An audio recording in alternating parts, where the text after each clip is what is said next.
Former presidential candidate, retired Colonel Dr. Kizza Besigye 3 days ago failed to appear before Nakawa Court Magistrate to answer treason charges upon request by the state that a court be set up in Luzira Government Prison because of security reasons.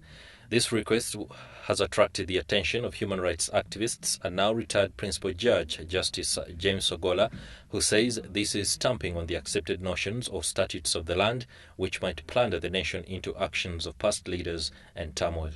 It's things like that that bring fracture into the architecture of our institutions. We have laws that are set up for these kinds of things, and those laws should be allowed to play their full part in a state, particularly so at a time of conflict, at a time of competition. That's when the best of our laws should be allowed to come out. But once there is an appearance of trying to stamp on the accepted notions, the accepted statutes, then problems begin to arise.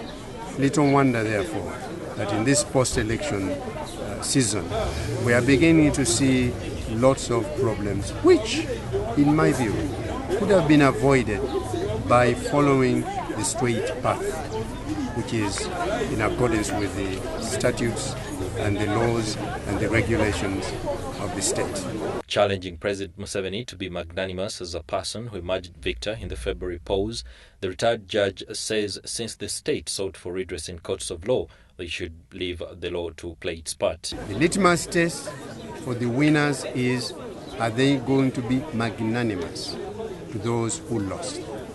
Are they going to lean over backwards to embrace those with whom they competed yesterday and beat in the election?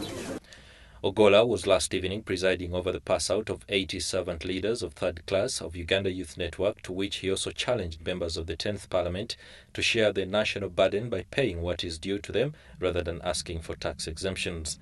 According to Ogola, there is no way what members of Parliament keep on promising to the electorate during the campaign time can be delivered because it's from tax revenues that services for people are always paid for.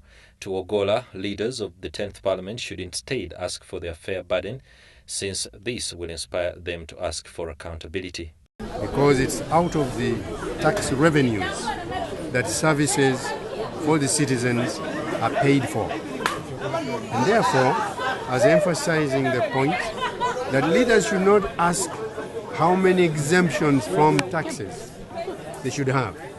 Having honored their obligation, Ogola says he's optimistic that this positions them on firm ground to ask for their share from the national cake.